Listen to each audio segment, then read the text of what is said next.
Muy bien, a continuación daremos inicio a las ponencias de la mesa 6, que tratará el tema de mejorar la preinversión y los expedientes técnicos como clave para cerrar la brecha de infraestructura y reducir las controversias. Esta mesa estará moderada por el doctor Eric Franco. El doctor Eric Franco es abogado, árbitro, miembro de Dispute Boards y profesor. Ha trabajado en proyectos y controversias de ingeniería y construcción en América Latina, Europa y Asia. Es profesor en temas de prevención y resolución de conflictos y derecho de la construcción en Perú, Chile, Argentina y el Reino Unido. Posee una maestría en Derecho de la Construcción y Resolución de Conflictos por King's College London. Actual representante del Perú ante la Comisión de Arbitraje y es adjudicador de la Cámara Internacional de Comercio. Miembro del Grupo Latinoamericano de Arbitraje de la Cámara Internacional de Comercio. Asimismo, presentaremos a nuestros ponentes. El ingeniero Justo Enrique Cabrera Villa. El ingeniero Justo Enrique es ingeniero civil por la Universidad Nacional de Ingeniería con MBA en SAN, Advanced Virtual Design and Construction, Mentorship por la Universidad de Stanford. Profesional en dirección de proyectos con alta capacidad de gestión.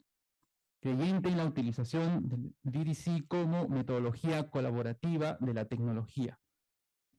Bien, hay otros, y del ODIAN en nuestra industria. Con experiencia en el sector privado y público en la dirección y gerencia de proyectos. Ha trabajado en las principales empresas nacionales de construcción. Con experiencia docente en posgrado de la Universidad de SAD. Asimismo, tenemos como ponente al doctor David Grandes. El doctor David Grandes es abogado por la Pontificia Universidad Católica del Perú y es magíster en Administración Pública por la Universidad de Melbourne, Australia. Cuenta con especializaciones en gestión de proyectos, así como implementación de proyectos con ordenamiento externo. Fue parte del equipo legal del Sistema Nacional de Inversión Pública, SNIP, en el Ministerio de Economía y Finanzas. Actualmente asesora a entidades para la implementación de oficinas de gestión de proyectos para el desarrollo de obras públicas. Asimismo, presento a Dr. Luis Robas Sánchez. Es Master in Laws in International Business and Economic Law por la Georgetown University Law Center. Abogado por la Universidad Privada Antenor Orrego de Trujillo. Es becario de la Fundación Fliburg. Ha laborado en la Comisión de Presupuesto del Congreso de la República, en la Superintendencia Nacional de Registros Públicos, en el Ministerio de Economía y Finanzas, en OCITRAN, en el Ministerio de Salud, y fue gerente de control de megaproyectos en la Contraloría. Actualmente se desempeña como vicecontralor de control sectorial y territorial. Asimismo, presento a la doctora Amalia Moreno Vizcarro. La doctora es abogada especializada en gestión pública y con máster en Derecho de la Contratación Pública de la Universidad Castilla-La Mancha, en España. Ha diseñado múltiples estrategias de contratación para entidades públicas. Ha sido directora ejecutiva de la Autoridad para la Reconstrucción con Cambios. Ha sido secretaria ejecutiva en los Juegos Panamericanos y Panamericanos Lima 2019. Ha sido consultora responsable de la política en materia de compras públicas del Ministerio de Economía y Finanzas y miembro del Consejo Directivo del Organismo de Supervisión de las Contrataciones del Estado. Finalmente, presento a Matthew Fitch. Matthew Fitch es director asociado de MEIS, con más de 12 años de experiencia en construcción. Se especializa en la procura y ejecución de programas de gran escala con el sector público y ha tenido roles tanto en construcción como en consultoría en varios países, el Reino Unido, los Emiratos Árabes Unidos y Perú. Actualmente es director adjunto del programa y líder de gestión del programa del PEIP, Escuelas Bicentenarios en Perú. Es ingeniero civil colegiado del Consejo de Ingeniería. Muy bien, recibimos en nuestra mesa con un caluroso voto de aplausos para poder iniciar la mesa. Buenas noches con todos. A nombre de toda la mesa, doy las gracias por la invitación. Realmente es un gran placer estar acá, en mi casa de estudios además, y ver que ya estamos en el Congreso número 17, después de tantos años, ver que sigue siendo un referente en el mercado arbitral, la verdad que es una gran alegría. El tema que nos toca tratar es particularmente importante porque va a uno de los temas medulares, a uno de los temas de causa raíz de muchos problemas. Así como la mesa anterior trataba el tema de corrupción, creo que la corrupción es la causa raíz de muchos de los problemas que tenemos y los expedientes técnicos y la preinversión también son la causa raíz de muchos de los problemas que tenemos. Así que, pero curiosamente, tanto el tema de corrupción como de expedientes técnicos no se tocan mucho en los foros académicos. Y es una gran alegría poder poner el tema en la mesa. Y creo que por más complejo que sea un problema, si lo empezamos a hablar y a tratar, van a empezar a salir ideas y vamos a empezar a encontrar soluciones a los problemas. Entonces, empezando, además tenemos un gran panel representando una amplia variedad de experiencias en el sector público, tanto gobierno a gobierno, Contraloría, eh, las entidades responsables de formular proyectos, ingeniero justo, etcétera. Tenemos realmente un panel de lujo, así que vamos a aprovecharlo al máximo en el tiempo que tenemos asignado. Empezaría por Luis Alonso. Luis Alonso, la Contraloría viene sacando sus informes de obras paralizadas, identificado más de 2.000 obras paralizadas. ¿Consideras que los problemas de formulación de estudios son una de las causales más relevantes para dicha paralización? Buenas noches. Gracias, Eric. Yo voy a tener unos slides. En principio, agradecer a la Universidad Católica por la invitación.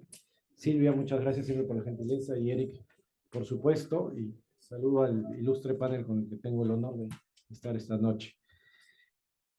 La primera foto que seguramente están viendo es para motivar un poquito la discusión de un puente Auchi en Huánuco, que, aunque no lo crean, fue diseñado así y que se está utilizando y que ingeniosamente, para poder usarlo, los pobladores han implementado pues unas plataformas de acceso o unas escaleras, para decirlo, que resume un poco, nos permite contestar la pregunta de Eric en respecto a este gran problema que tenemos con las obras paralizadas. La Contraloría hace un seguimiento trimestral y la verdad que es nada placentero que este reporte cada vez crezca en el número de obras. Porque, como decía alguien que conocemos, es la obra más cara, es la que se inicia y no se termina. Pero la Contraloría, además, para poner un poco más el tema de cuál es el problema que estamos enfrentando y por qué tenemos tan débil preinversión y por qué los expedientes técnicos tienen muchas deficiencias e impactan luego en la ejecución de las obras e impide que éstas se terminen. También vemos que no solo son los expedientes técnicos, que también tenemos problemas, como bien dice el título del panel, en la preinversión, pero problemas de raíz. Tenemos, por ejemplo, que desde el 2001 hasta el 2021 tenemos más de 213.000 proyectos de inversión que fueron declarados viables, preinversiones hechas. Sin embargo, en el cuadro que está aquí debajo, que ojalá se vea bien, hemos identificado que tenemos más de 125.000 proyectos en los que nunca se ha ejecutado un sol después de su preinversión. O sea, se generaron, pero se quedaron ahí. Entonces, imaginémonos la cantidad de recursos y esfuerzo que hay en generar preinversiones, declararlas en algunos casos viables, pero que nunca se ejecuten. Eso es por un lado.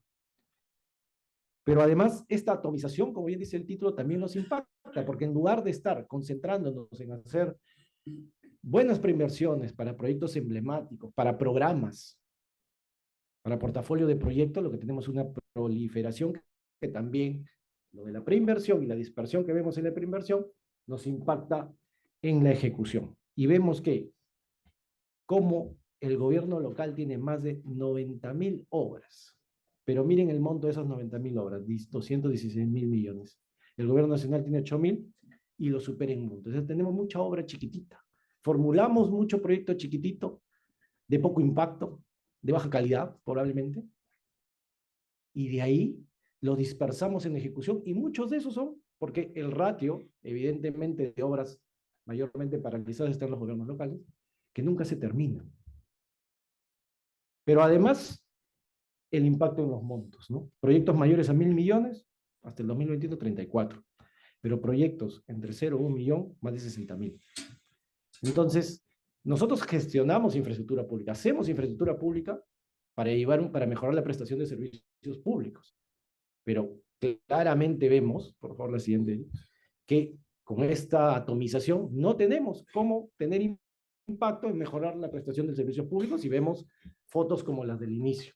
Y vemos hospitales paralizados, y vemos colegios paralizados, y vemos la brecha de infraestructura que cada año crece más en el país. Este es el dato de las obras paralizadas, va de 2000 al 31 de julio, que representan una inversión de 25.000 millones, pero que además necesitan 12.000 millones más de soles para ser terminados en montos actuales, porque sabemos que los materiales de obra se deterioran y que un proyecto paralizado comienza a necesitar mucho más recursos. Tenemos un caso de un hospital bien conocido en Cusco, que inclusive necesita ser demolido en ciertas partes, y que va costando más, mucho más que el promedio de hospitales de su nivel, 2.2. Y que ya hubiéramos construido con lo que se pretende invertir para terminarlo, 3 hospitales de ese tipo. Pero además una data que tenemos en construcción que es bien interesante es, y hacíamos una pregunta, ¿no? ¿Y por qué esta deficiencia de los expedientes técnicos? Entonces hemos estado en la Contraloría tratando de hacer aproximaciones. ¿Será porque pagamos poco por un expediente? ¿Será porque no tenemos suficientes técnicos capacitados? ¿Será porque el Estado no se ha preocupado en formalizar y profesionalizar a la academia y al mercado privado en tener mejores expedientes? Y ahí tenemos un dato. Todavía no tengo cómo compararlo si es mucho o poco, pero esta data que hemos revisado nos manda que en el gobierno nacional el promedio que invertimos, el monto promedio que invertimos en hacer expedientes técnicos es 5 millones. En gobierno regional, y miren la diferencia, 1 millón. Y miren cómo cae gobiernos locales, 300.000 soles. Entonces, todavía no tenemos data como para afirmar es mucho o poco, pero nuestro conocimiento y nuestro expertise nos está llevando a que no necesariamente nos estamos preocupando por poner todos los ingredientes o tener buenos ingredientes cuando cocinamos, perdón por la expresión coloquial, comenzamos a cocinar un proyecto de infraestructura. Un dato adicional para acabar de provocar a la audiencia y al panel es que recientemente la Contraloría ha revisado perfiles de entidades subnacionales, gobiernos regionales, gobiernos locales. Ustedes sabrán que hace un par de años salió la ley 31419, que establecía una valla mínima para el cumplimiento de perfiles para ser gerente, director en un gobierno local, un gobierno regional, un gobierno nacional. Este año hemos mirado los gobiernos subnacionales y hemos encontrado incumplimientos. Pero una data que llama la atención y que traje hoy día para el foro fue que de las 554 entidades supervisadas, entre ellas los 25 gobiernos regionales, 196 municipalidades provinciales y otro grupo mayor de municipalidades distritales, 204 gerentes, ya sea de obras, de inversiones o infraestructura, es decir, los que gestionan, los que dirigen los equipos técnicos, no cumplen con el perfil. Y el perfil que está en la ley es un perfil mínimo, base. Entonces, respondiendo a esta primera pregunta, y disculpen la extensión, sí creemos que una de las causas raíz de la paralización de las obras es las deficiencias en los expedientes técnicos, pero que a su vez tiene otras causas raíces que tenemos que ir atacando, como las que les he mostrado esta noche. Muchas gracias, Luis Alonso. Y vemos que dentro de la estadística de la Estaca Contraloría, 2% sería atribuible a expediente técnico, pero probablemente hay otras que también tienen su origen en expediente técnico, ¿no? ¿Quieres un comentario? Sí, sí, sí, justamente. Lo que pasa es que nosotros cuando hacemos este reporte, preguntamos, ¿no? Le preguntamos al gestor, ¿y por qué está paralizado? Y la mayor parte de veces nos están respondiendo por problemas, por incumplimientos contractuales. Después nos dicen por controversias. Un buen grupo es por controversias y después viene recién deficiencia del expediente técnico. Pero muchas de estas controversias, cuando las miramos de qué responden, es por problemas del expediente técnico, por adicionales de obra, por órdenes de cambio, en las que no se ponen de acuerdo las partes, que tienen su causa raíz, nuevamente, y nos vamos hacia que la concepción del proyecto, la concepción de la obra no estaba bien cuajada. Yo les comento algo, además, con una entidad muy importante del gobierno nacional, que ejecuta mucha obra, de repente es la unidad ejecutora más importante que ejecuta obra, hace algún tiempo, para entender por qué teníamos tanto adicional de obra. Los adicionales de obra no son malos, ¿no? Porque toda obra tiene cambios. Pero el problema es cuando vemos que las partes, inclusive el contratista y el cliente, ni siquiera se ponen de acuerdo en las soluciones técnicas y en si es o no un adicional de obra. Y cuando fuimos a preguntarle, oye, mira todos estos problemas que estamos viendo en tus expedientes técnicos. ¿Ustedes qué mecanismos no se han dado cuenta? ¿Qué ha pasado? Y la respuesta que tuvimos fue, nosotros sabemos que los expedientes son deficientes. Sabemos que los expedientes no están listos para ser licitados. Pero si no los sacamos a concurso, ¿cuándo? Ya en el camino se arreglarán.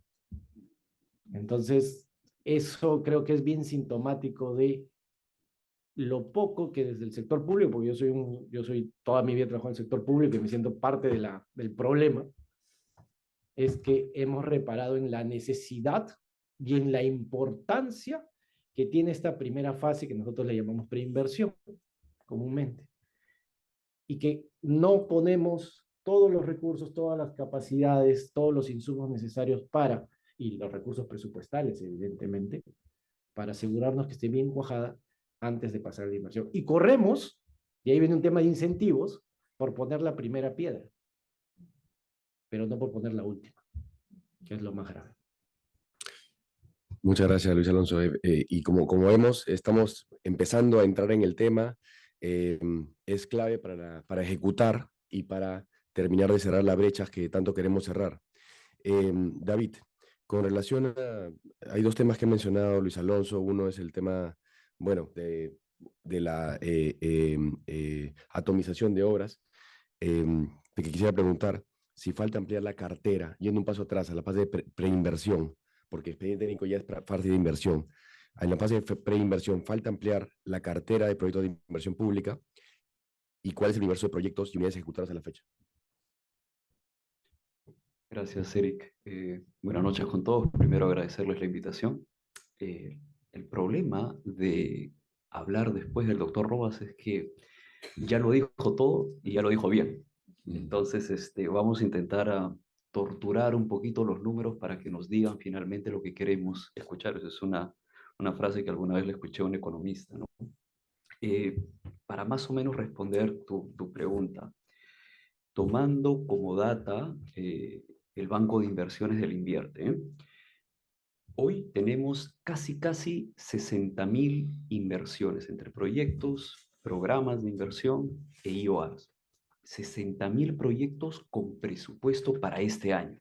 Ergo, en principio, la lógica nos dice que deberíamos ejecutar 60.000 proyectos. Maravilloso, perfecto. Para esos 60.000 proyectos, señores, en el Perú tenemos 2.310 unidades ejecutoras a nivel nacional. Carambas, muy bien. De las cuales 1.869 son municipalidades. Casi la totalidad de esas ejecutoras son municipios. Municipios que este año están en su primer año de gobierno, ¿no? Gobiernos subnacionales. Y acá viene la data interesante. En promedio, cada municipalidad tiene 106 proyectos. 106, de los cuales 45%, casi la mitad, tiene más de 3 años sin ejecutar. ¿Cuál es mi punto luego de soltarles estos datos? Es básicamente que estamos ante un universo, vamos a llamarlo abrumador, de proyectos con plata para ejecutar. Tenemos muchísimas unidades ejecutoras, tenemos muchísimos proyectos y sin embargo el Estado, al final de cuentas, pues evidentemente no cuenta con los equipos técnicos capaces de poder atender esta suerte de vorágine de proyectos, ¿ya? ¿Y por qué? ¿Se han puesto a pensar en eso? Porque al final los funcionarios públicos, varios de los aquí presentes somos funcionarios públicos, tenemos que lidiar, yo diría, con procedimientos, formatos, muchas veces desbordados de varios sistemas administrativos. Piensen ustedes en todos los formatos del Invierte, programación presupuestal, toda la normativa que regula la ley de contrataciones, si el proyecto no está financiado, además con el tema del endeudamiento, son distintos sistemas administrativos, incluyendo el sistema de control. ¿Ah? ¿A qué me costaba? Hay que portarnos bien. Entonces, ese es un primer tema. Ahí nomás se necesita gente con capacidad. Pero además, agréguenle a eso que estos funcionarios tienen que lidiar con licencias, autorizaciones, expropiaciones, adjudicación de tierras, liberación de interferencias. Y agréguenle a esa complicación, o sea, tiene que ser un tigre en sistemas administrativos, tiene que ser un tigre con este tipo de gestiones propias para tener los terrenos de los contratos, las licencias, pero además, con formatitos no se ejecuta un proyecto.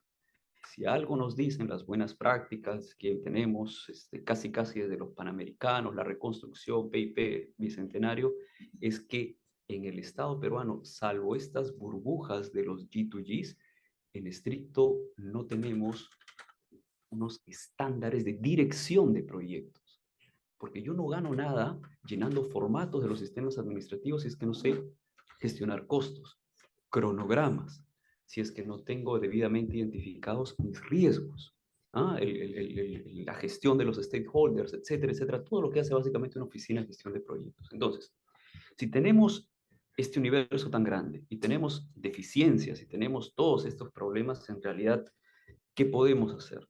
En las discusiones previas comentábamos tal vez la ANIN, ¿no? Miren ustedes, a la ANIN es un importante esfuerzo para de alguna manera centralizar la ejecución, ¿no? Se enfoca en proyectos estratégicos, de alguna manera lo que está haciendo es ser una suerte de super ejecutora y de alguna manera lidiar con esta atomización, pero en la práctica, señores, el problema va más allá, porque si se ponen a pensar, nuevamente utilizando la data de la Contraloría, del universo de obras paralizadas, 72% de las obras paralizadas no supera los 5 millones de soles, son proyectitos. ¿Y la NIN de qué se va a encontrar? De 200 millones para arriba. Entonces, la NIN en principio, si bien es cierto, hay que reconocerlo, una importantísima iniciativa, en la práctica tampoco va a ayudarnos mucho. Algunas de las ideas que creo que este es el momento, este es el foro, este es el espacio en el cual nosotros podríamos empezar a soltar, a discutir y explorar, ¿no? Son otras opciones. Por ejemplo, piensen ustedes en una suerte de reducir el número de unidades ejecutoras. Yo soy un amante de la historia. Antes de venir acá estaba viendo justo un documental en el cual Tratado de Tordesillas, siglo XV, España y Francia se reparten el mundo, se lo repartan. El rey de España y Portugal, el rey de Francia va molesto donde el Papa le dice, ¿en qué parte del testamento de Adán dice que estos señores tienen que repartirse el mundo? Piensen ustedes, ¿en qué parte de la Constitución peruana dice que todas y cada una de las municipalidades debe ser un pliego ejecutor? ¿Por qué? ¿Por qué? ¿Por qué no empezamos a pensar centralizar, reducir una suerte de hasta moratoria de nuevos proyectos y nuevas unidades ejecutoras? Impopular, por supuesto que lo es. Le van a impedir al alcalde o al gobernador cumplir su promesa de campaña el primer año de su elección. La toma de Lima va a ser seguramente una marcha pacífica comparado con lo que se nos viene. Pero estos son los espacios en los cuales nosotros podíamos empezar a conversar de esto. ¿Sí o no? Estos son precisamente los espacios, ¿no? Y bueno, son estas ideas las que de alguna manera quería poner en la discusión. Discúlpeme si soy un poco incendiario, un poco subversivo, pero la idea finalmente es que en estos espacios podamos conversar de esto, ¿no? Eso es, gracias. Muchas gracias, David. Entonces, tenemos un problema de capacidad de gestión, una gran atomización, como he indicado. Una alternativa sería hacer paquetes.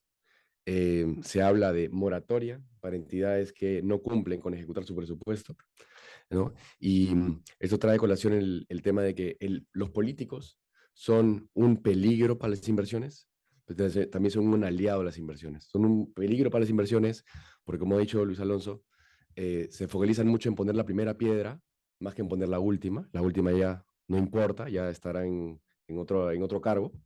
Pero también son un aliado, porque si no fuera por el político no se impulsarían los proyectos. Entonces tienen esa doble función. Bien, Amalia, ¿qué parte de todo este tema del expediente le toca al Estado, qué parte le toca al privado, por favor? Buenas noches a todos. Agradecer siempre al Centro de Arbitraje de la Universidad Católica del Perú por la invitación y por permitirme compartir este maravilloso panel esta noche. Y creo que, yendo a la pregunta, nosotros hemos pensado por muchísimo tiempo que el problema y la calidad de los expedientes técnicos es un problema del Estado. Pero tenemos que hacernos una simple pregunta y utilizando la foto que nos ha traído Luis Alonso. ¿Dónde estudió ese ingeniero que diseñó ese puente? Primera pregunta. ¿Ese ingeniero está registrado o no profesional? Es obligatorio, ¿verdad? Entonces también pertenece a un colegio profesional. Y probablemente, porque eso también es opcional, puede ser que esté agremiado en algunos de los gremios del sector privado. Y ahí, para terminar con lo que nos ha dicho también Luis Alonso, entra la Contraloría. ¿En qué momento? Al final de la construcción.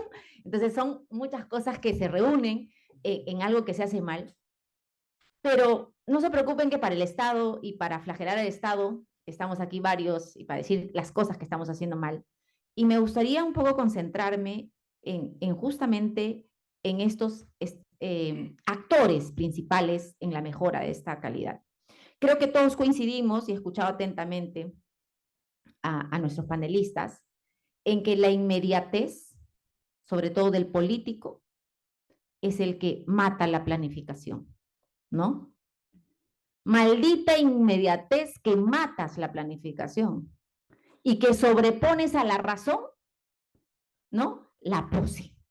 Porque solo para la foto es que se hace todo esto. Y yo tengo una explicación para la atomización que nos ha señalado y han resaltado tanto David como Luis Alonso. Porque lo he visto de cerca en el trabajo que se ha hecho en la reconstrucción. Cuando hay un pedido e incluso se sabe que es inviable, ¿qué le ofrece el alcalde a la población? Yo te voy a hacer el proyecto, o sea, la preinversión, el estudio de factibilidad, y con eso consuela al pueblo. Sabe perfectamente que ese proyecto no va a ser viable, pero le dice, yo ya cumplí. Ahora, con eso voy al Ejecutivo, y como el Ejecutivo no me da la plata, ya saben la culpa de quién es. Y entonces así se empieza a engordar la carpeta de los proyectos. También quiero reflexionar con ustedes lo que nos ha dicho David. ¿Será acaso, y un poco para entrar al debate, será acaso la reducción de las unidades ejecutoras la que nos lleve a la eficiencia? Ustedes recordarán que antes, ya, digamos, estoy hablando como que del 2001, 2002,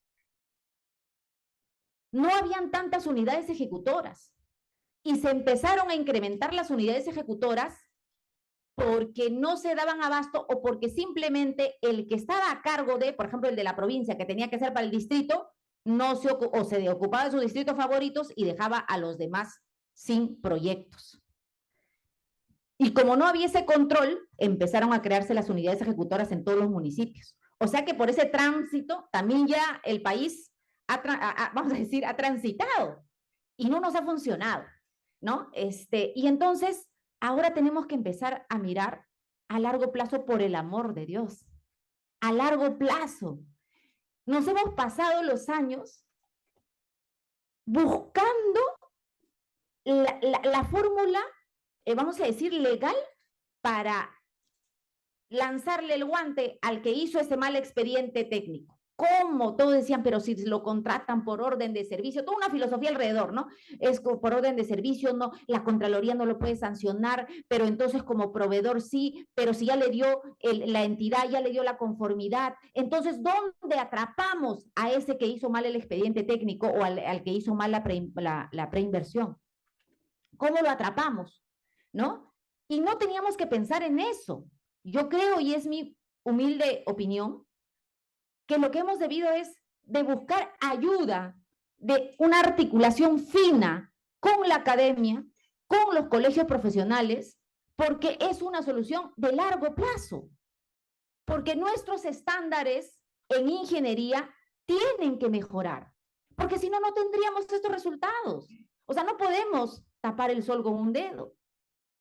Así como el funcionario tiene que reinventarse y tiene que mejorar, los actores alrededor de un expediente técnico también lo tienen que hacer. Y a lo mejor ni siquiera mejorar, sino simplemente empezar a darle valor a los valores. Eso que nos parece romántico. O sea, ¿cómo así un ingeniero que se dice profesional? ¿Quién es? ¿Cómo definimos a un profesional? Aquel que ha sido formado académicamente, ¿no? En un trabajo que luego lo hará de manera habitual. Ese es un profesional. Entonces, ¿cómo un profesional que se dice serlo, ¿no?, puede entregar un expediente de esa naturaleza? Quiere decir que la ética, que la integridad, que esos valores que nosotros creemos que no nos van a solucionar la vida, están faltando. Por eso digo que este trabajo es de largo aliento y empezar a trabajar de manera cercana. El Estado, sí, el Estado tiene que empezar esa articulación con la academia, con los colegios profesionales, con el sector privado, para darle esa posibilidad, digamos, ese refuerzo a este nicho de estudios de diseño. Los estudios previos a la ejecución de la obra han sido desprestigiados en los últimos años, porque el Estado paga mal, una de las razones. Es una de las razones, de repente una de las más importantes, pero no es lo único. En la Autoridad para la Reconstrucción con Cambios, en Lima 2019, pagamos bien por el diseño y obtuvimos expedientes no tan buenos, por ser generosa, ¿no? Entonces, ¿qué quiere decir? Que eso no se cambia de noche a la mañana y que no se cambia solo con levantar el incremento. ¿Que es necesario? Sí, definitivamente, definitivamente, y eso lo hemos hablado digamos, en la sesión previa que hemos tenido con los panelistas. Todos estamos de acuerdo en que se tiene que pagar mejor, pero así como se paga mejor, necesitamos mejor resultado. Y para eso necesitamos ayuda de los que verdaderamente saben de ingeniería. Y quienes saben de ingeniería es la academia, el sector privado, los colegios profesionales. Entonces, estamos desde el Estado, bueno, ahora ya no funcionaria pública, pero me sigo sintiendo funcionaria pública, esperando esa articulación, y ojalá que desde el Ministerio de Economía, por ejemplo, podamos hacer ese tipo de esfuerzos para hacer estos proyectos de a largo plazo, mediano y largo plazo, porque seguramente vamos a hablar también de aquellos que se pueden hacer en corto plazo, ¿no? Eso sería mi intervención. Muchas gracias, Amalia. Entonces, como vemos, en realidad es un problema del sector público, pero también es un problema del sector privado, ¿no? No es posible decir solamente es el sector público. Entonces, es una responsabilidad compartida. Hay un tema ético, hay un tema de capacitación, de capacidades en el sector privado también, de sanciones en los colegios profesionales. El panel anterior ha hablado sobre la falta de sanciones en algunos colegios profesionales. Es un tema más sistémico que solamente echar la culpa al sector público, y de hecho en el sector público una gran carencia es la falta de carrera pública, ¿no? Reforzar la carrera pública, creo que eso es algo que estamos todos de acuerdo, pero que también, curiosamente, de lo que se habla muy poco, ¿no? David, dentro de estos esfuerzos para mejorar la capacidad de ejecución de proyectos, el MEF ha venido impulsando PMOs, G2Gs, también podría ser, bueno, ahora ANIN. Hay una iniciativa también para mejorar los expedientes técnicos, y también podría haber alguna modificación en InvierteP para que haya un proceso iterativo entre fase de expediente técnico y mejora de proyecto de inversión pública antes de pasar a ejecución de obra, etcétera. ¿Nos podrías comentar un poco sobre todo el panorama, cómo se ve el esfuerzo que está haciendo el MEF, por favor? Sí.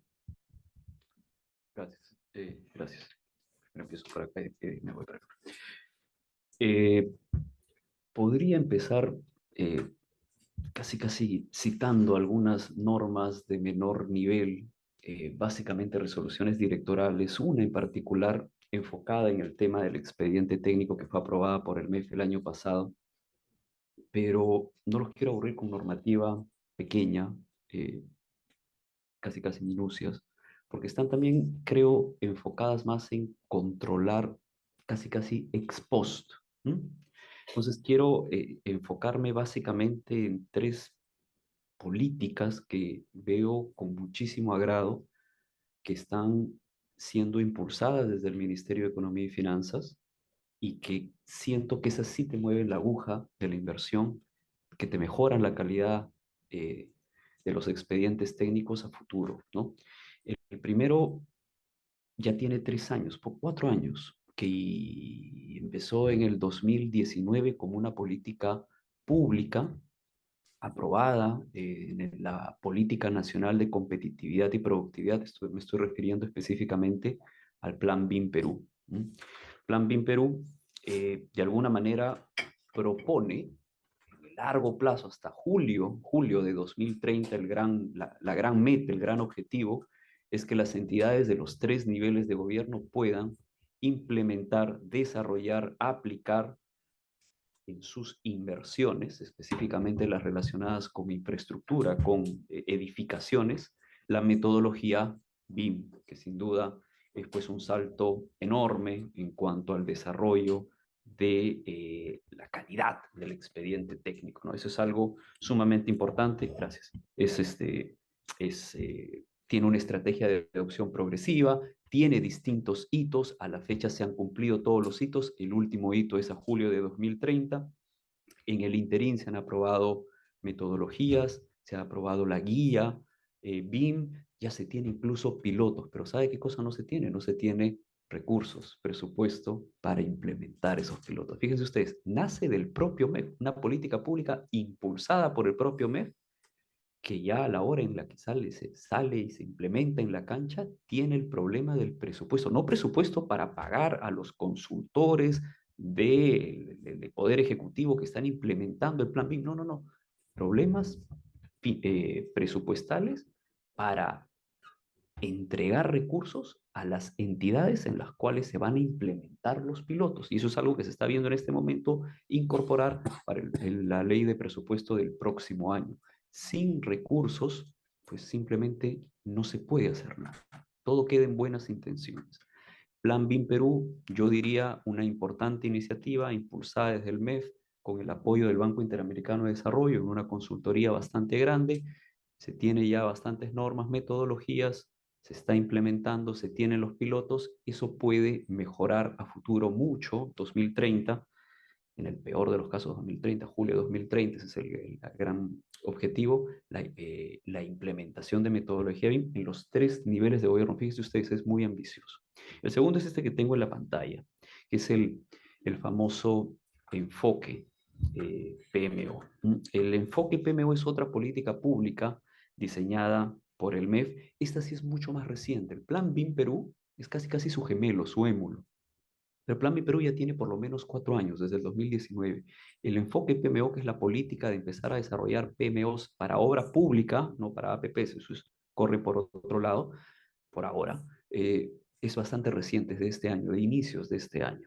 Es una política impulsada por el MEF para implementar básicamente buenas prácticas, estándares de gestión de proyectos y sobre la base de eso diseminar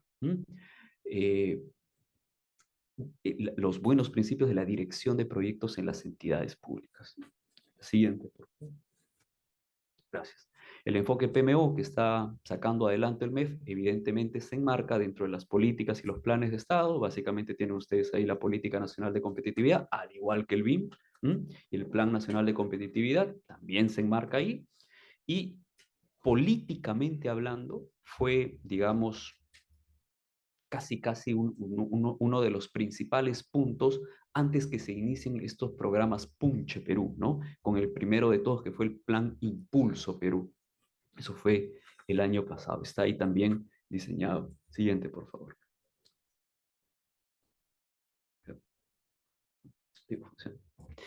¿Qué es lo que busca este enfoque PMO? Básicamente superar retos. El primer reto, el 2022, a ver, para que todos sepamos en dónde estamos, ¿no? Ustedes saben, en 2021 se rompieron récords en ejecución, 39.000 millones de soles. El 2022 llegamos a 44.000.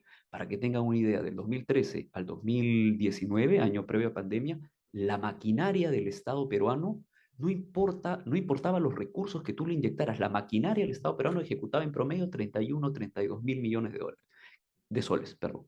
¿Qué pasó en el 2021, 2022? Pasamos a 39 y luego a 43. ¿Qué cosa fue lo que ocurrió? Básicamente una campaña agresiva del ministerio, no solamente de dotar de mayores ingresos, sino también de desplegar ejércitos de especialistas a nivel nacional, los famosos ATI, pagados por el BID, los famosos EIP, pagados por el MEF, que de alguna manera motivaron ese aumento de la ejecución.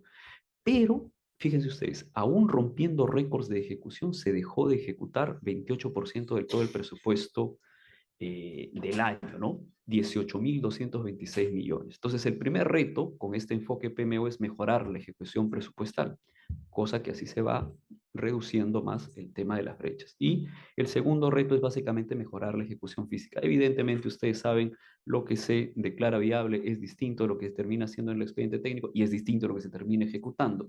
Al final, los proyectos no se entregan ni dentro del plazo, ni dentro del alcance, ni dentro de los costos estimados. Entonces, la idea precisamente de la PMO es mejorar, del enfoque PMO, de la política del enfoque PMO, es mejorar esto. Siguiente, por favor. De verdad, solo funciona contigo. El enfoque PMO en estricto lo que busca es que estos buenos ejemplos que están en pantalla, de los cuales tenemos a la responsable de uno de ellos aquí en este panel, en esta mesa, no sean aislados, que se repitan, ¿no? Que se repitan, que no sean simplemente la excepción.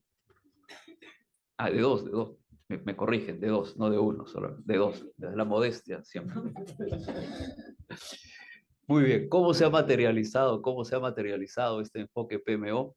Así como el BIM tiene una recatafila de normas, casi todas resoluciones directorales que han ido aprobando, como le digo, las metodologías, las guías, etcétera. Con el lado del PMO, yo diría que se ha empezado en grande.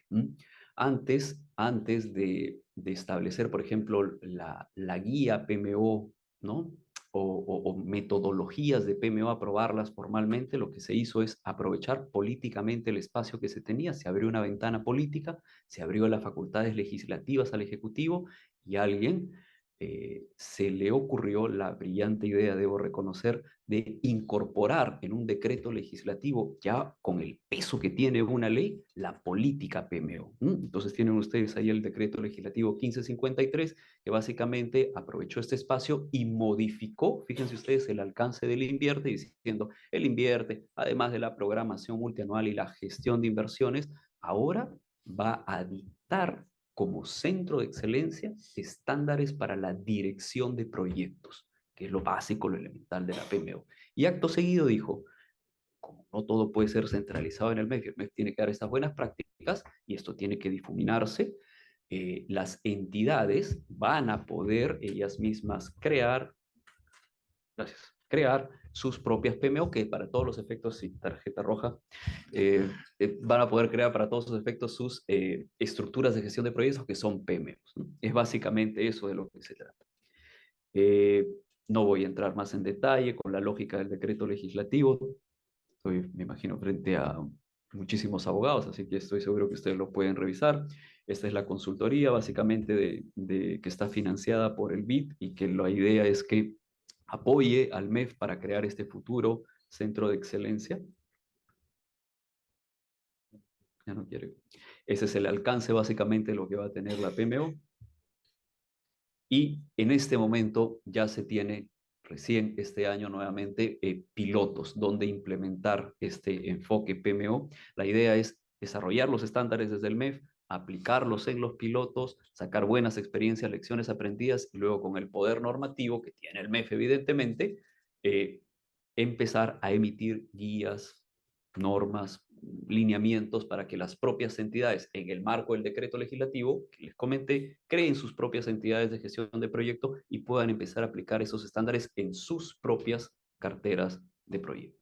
Yo diría, Franco, Eric, que esos son los principales, digamos, impulsos que veo que están desarrollándose en este momento desde el MEF para mejorar la calidad de la inversión pública. Hay una parte sobre G2G, ¿algún comentario sobre eso?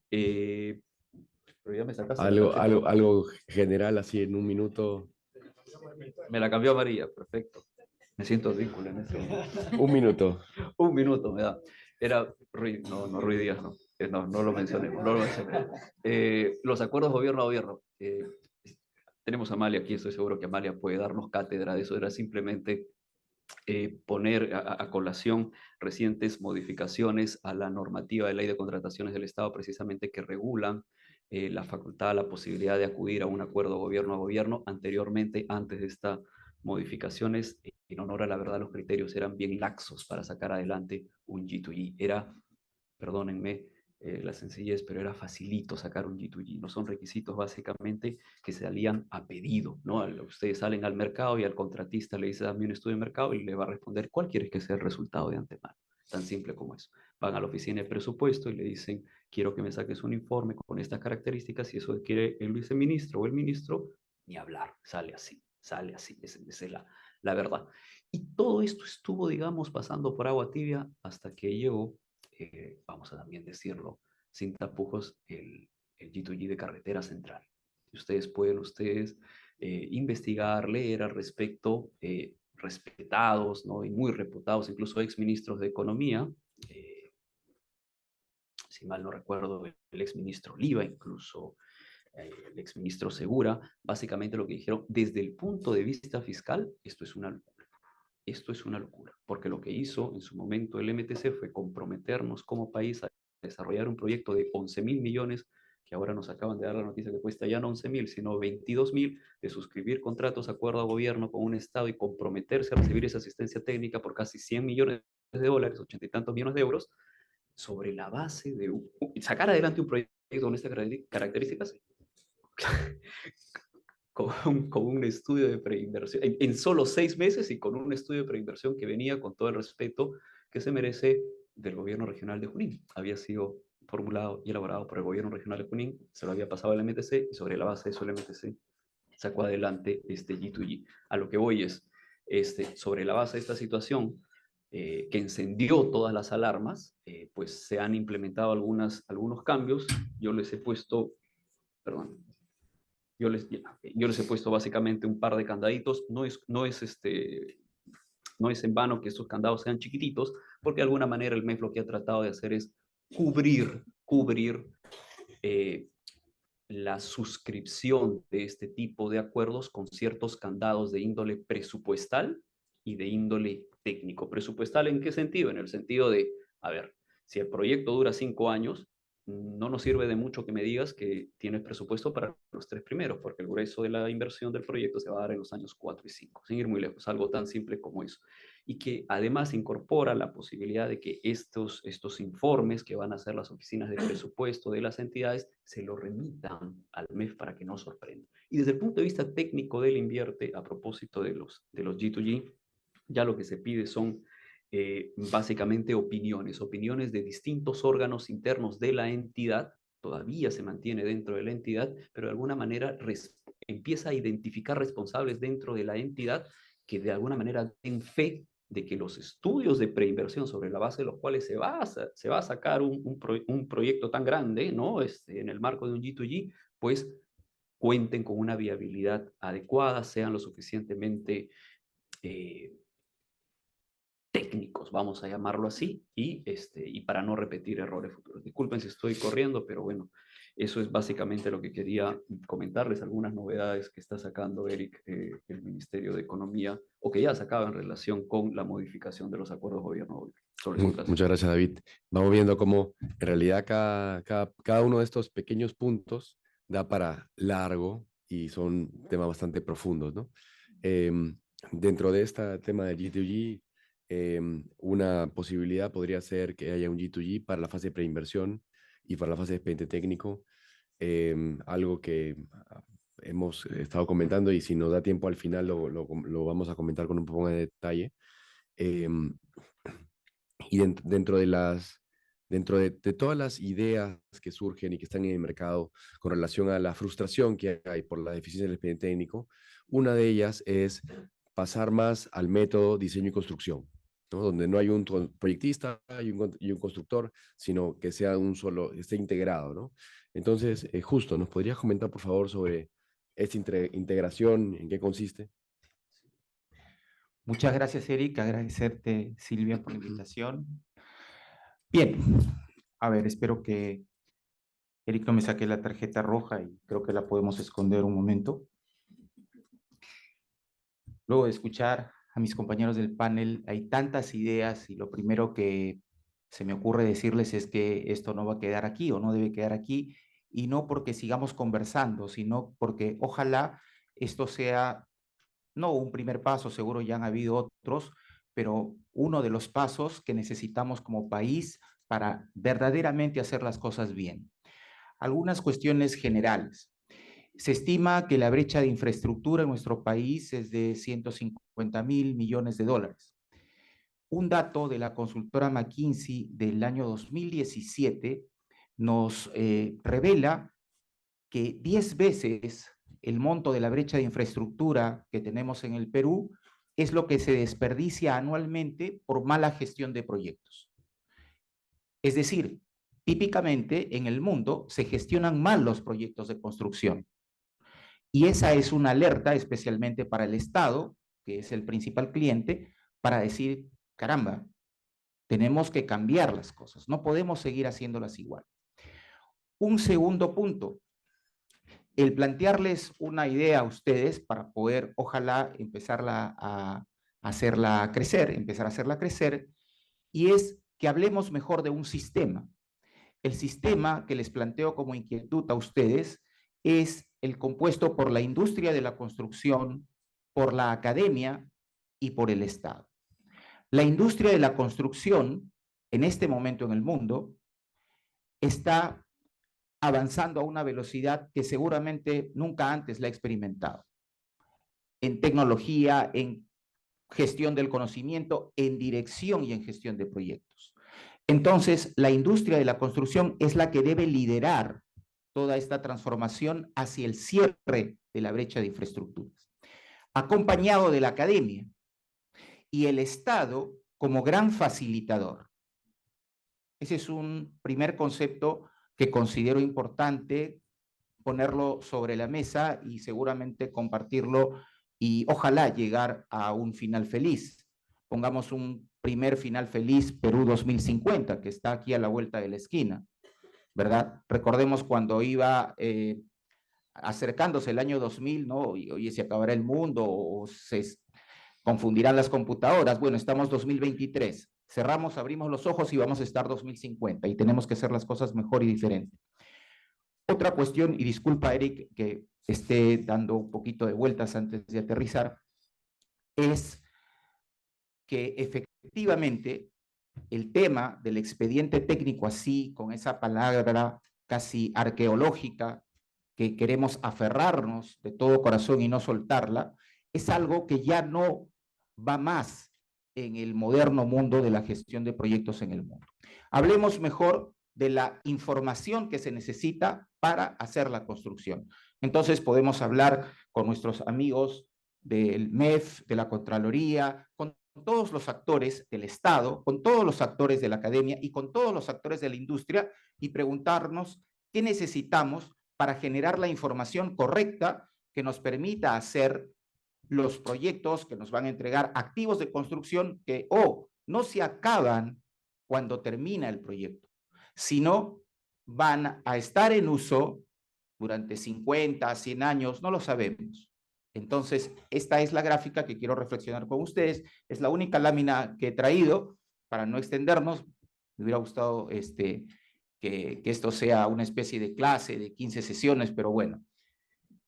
Al lado izquierdo pueden ver una gráfica que le pertenece a la empresa californiana DPR Construction, que es líder en Estados Unidos en los 30 años de vida que tiene. Su ascenso ha sido meteórico.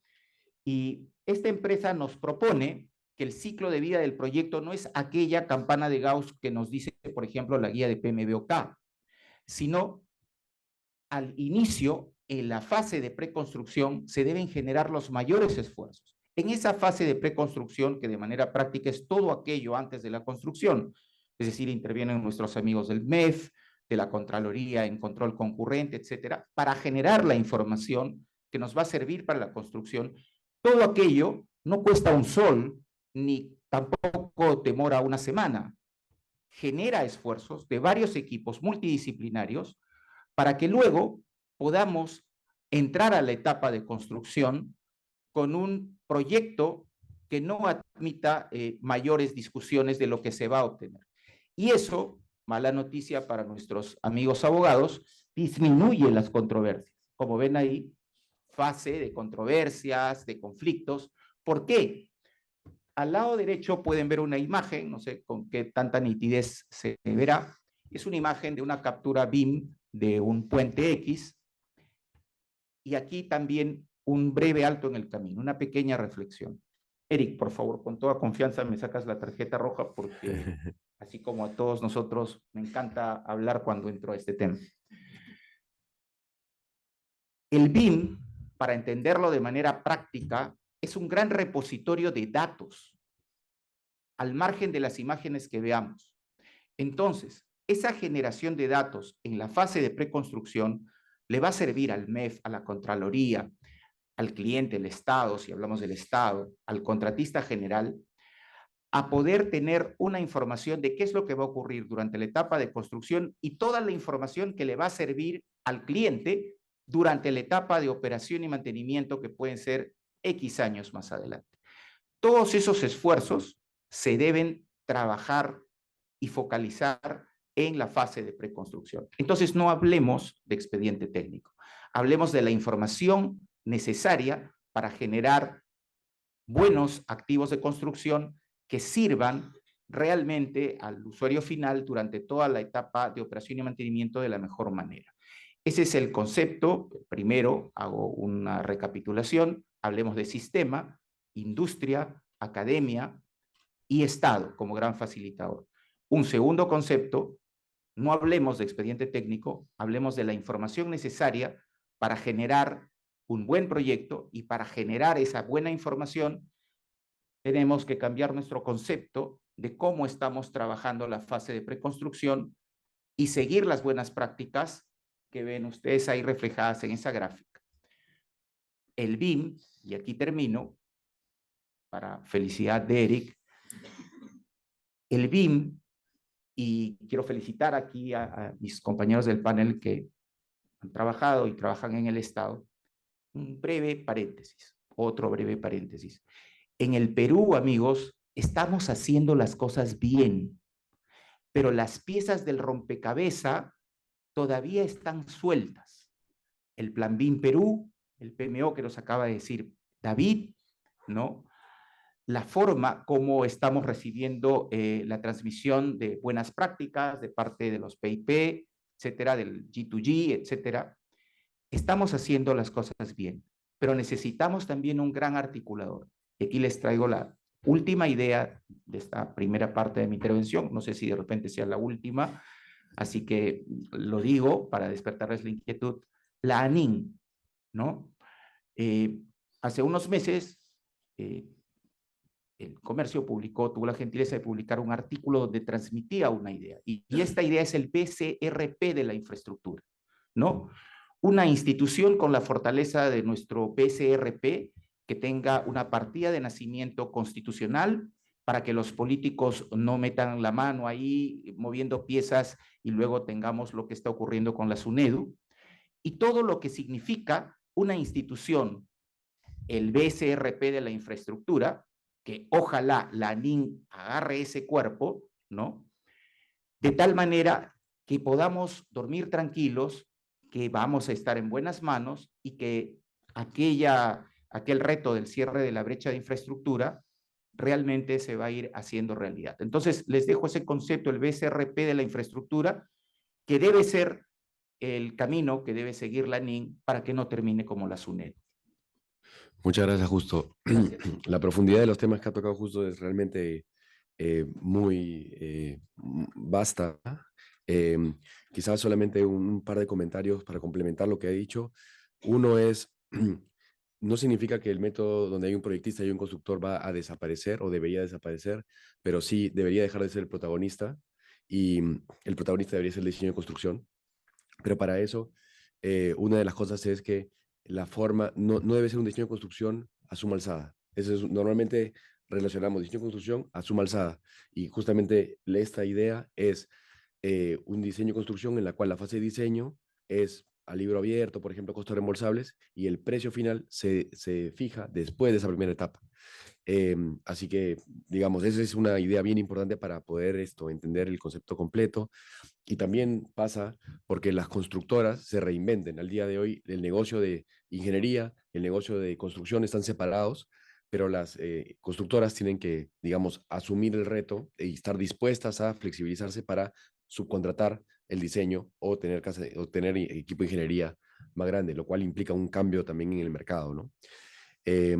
Y todo esto acá genera menos controversia porque estamos hablando de una de las causas de controversias más importantes, pero lo que va a generar también es más proyectos.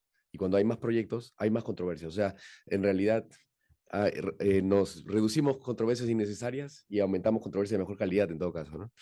Bueno, Matthew trae la experiencia de Mace, que está aportando una gran transferencia tecnológica al Perú y dentro de esos aportes en Escuela Bicentenario, se está usando por primera vez lo que se llama involucramiento temprano del contratista, en una modalidad que digamos no era tradicional, pero quisiera pedirte, Matthew, si nos puedes comentar un poco sobre las ideas que hemos estado hablando, sobre cómo mejorar el diseño, sobre cómo elegir los contratos y sobre la herramienta de involucramiento temprano del contratista, ¿en qué consiste?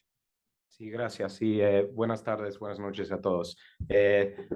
Todavía estoy aprendiendo español, así darme un poco de espacio y no enfocarte en palabra por palabra, pero el concepto que quiero pasar y discutir. Sí, bueno, hemos escuchado mucho sobre la proinversión, el accidente técnico, pero también mano en mano con eso es modalidades de contratación y qué opciones tenemos. Y eso creo que es un gran impacto y hemos discutido mucho que hay muchas controversias. ¿Y cómo podemos cerrar esa brecha de infraestructura? Pensando en proinversión y también accidentes técnicos. En verdad, ambos están dirigidos con contratos. Lo que estamos intentando hacer, y personalmente yo he estado aquí hace 3 años, así trabajé en el legado de los Juegos Panamericanos, también unos meses en el ARC y después pasé a Escuelas Bicentenario. Así estoy trayendo lecciones aprendidas personales de proyecto a proyecto y programa. Lo que yo veo acá y pensando un poquito en los contratos es, primero, ¿qué nivel de riesgo queremos llevar? Porque aquí creo que el Estado cuando contrata quiere dirigir y estar muy cerrado en qué opciones puede tomar cada parte. Es decir, y no voy a hablar tanto en la proinversión porque no estoy involucrado tanto en eso, pero en la etapa de diseño. Yo estuve en el legado intentando construir hospitales temporales para el COVID. Y el primer punto donde chocamos era, queríamos pensar qué es el más rápido de ejecutar y construir un hospital temporal. Y ahí yo entendí primera vez uno de los problemas con las normas, que teníamos un contrato que dijo algo que construir un hospital temporal de 250 camas el más rápido, en 2 meses, porque ya estamos sufriendo mucho con COVID y necesitamos espacio. Pero de ahí a un contrato muy abierto, pero hay que seguir la norma nacional. Y ahí, ok, ¿cómo podemos construirlo más rápido? Con carpas.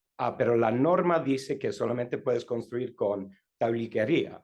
Así, estamos entrando a un problema donde tenemos un contrato abierto y estamos impulsando al contratista a pensar en cómo innovar, pero al mismo tiempo no estamos dando espacio al contratista. Así, de nuevo, en el PIP intentamos construir colegios, planes de contingencia, colegios temporales para que los niños puedan empezar estudiando en un colegio temporal y después de ahí podemos demoler y reconstruir los colegios. De nuevo, entramos a un debate. ¿Cómo podemos construir más eficiente y más rápido un colegio que solamente necesita tener una vida de diseño de 2 años?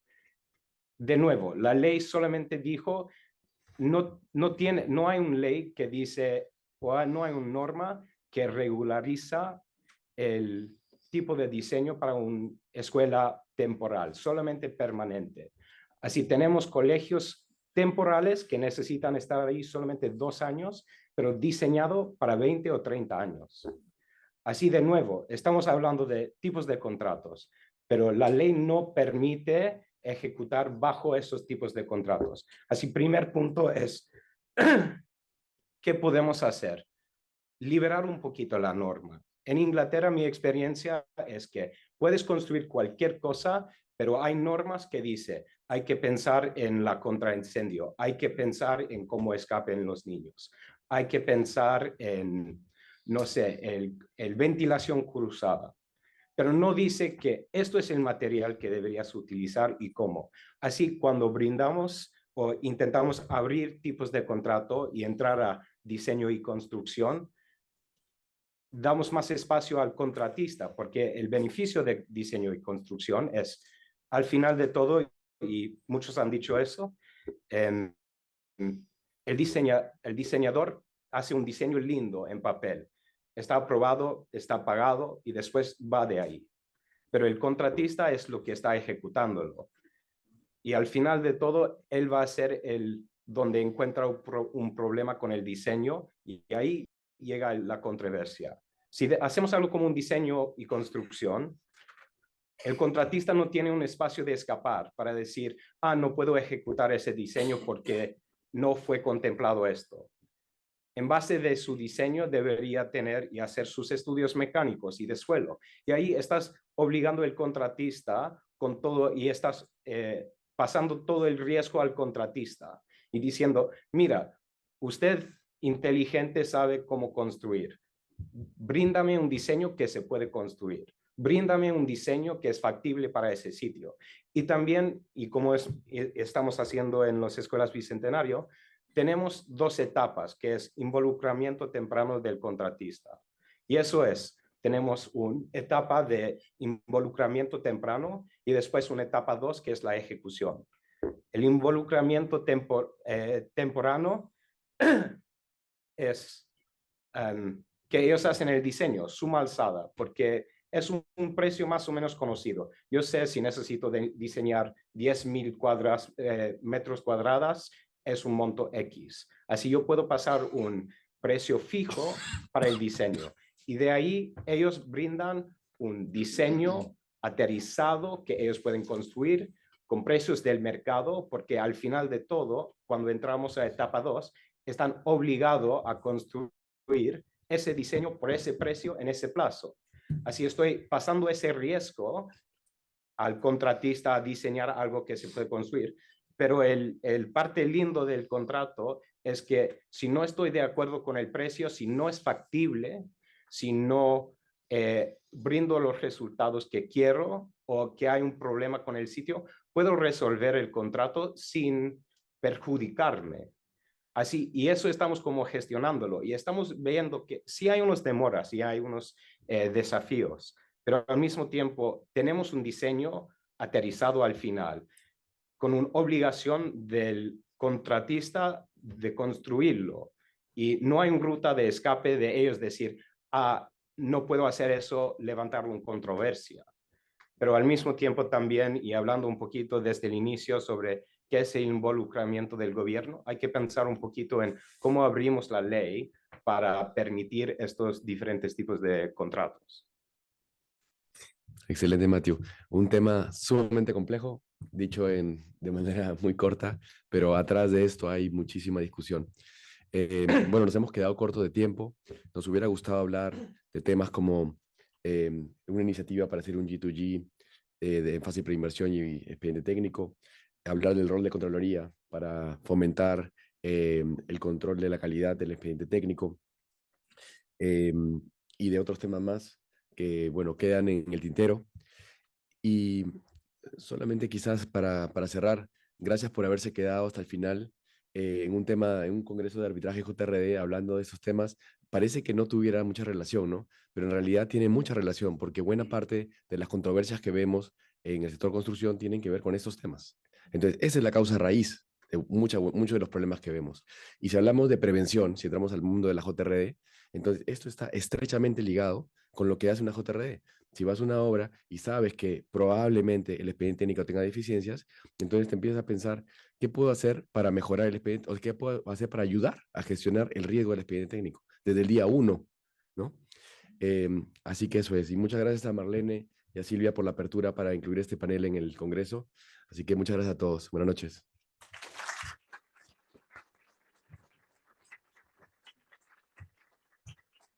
Bien, permanecemos en nuestros lugares. A continuación, los dejo con la doctora Karina Ulloa. Ella es secretaria arbitral líder del Centro de Análisis y Resolución de Conflictos de la PUC, y para que nos dé sus palabras de cierre del Congreso.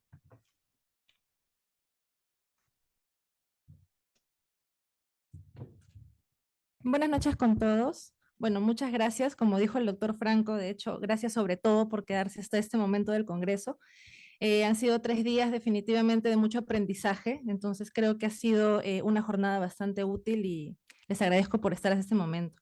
Muchas gracias, por supuesto, por acompañarnos en los 3 días de este 17º Congreso Internacional de Arbitraje JRD, que organiza el Centro de Análisis y Resolución de Conflictos de forma anual, y que este año, después de 4 años, lo hemos hecho nuevamente de forma presencial, y para nosotros ha sido todo un reto y ha renovado nuestro compromiso con nuestra institución, por supuesto. Espero que todos hayan podido aprender mucho y disfrutar definitivamente de grandes expositores que nos han acompañado, sobre todo abogados e ingenieros, que por supuesto han tocado temas muy relevantes tanto para el arbitraje como para la JRD, desde buenas prácticas en arbitraje internacional, la ética en el arbitraje, por supuesto el doctor Franco, que nos trae temas siempre tan innovadores como el de esta mesa que acabamos de escuchar, y por supuesto temas también de JRD, dispute balls y demás. Desde el centro, nosotros con este evento renovamos nuestro compromiso de fomentar intercambio de ideas y opiniones en busca de mejores prácticas. Y por supuesto, con eso también renovamos, como siempre, nuestro compromiso de seguir brindando servicios de calidad, de forma eficiente y ética, orientados y siguiendo siempre nuestro sistema integrado de gestión.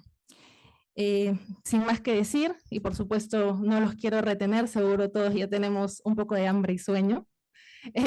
Con la venia de la directora, la doctora Marlene Enchante, declaro clausurado este 17º Congreso Internacional de Arbitraje y JRD. Muchas gracias.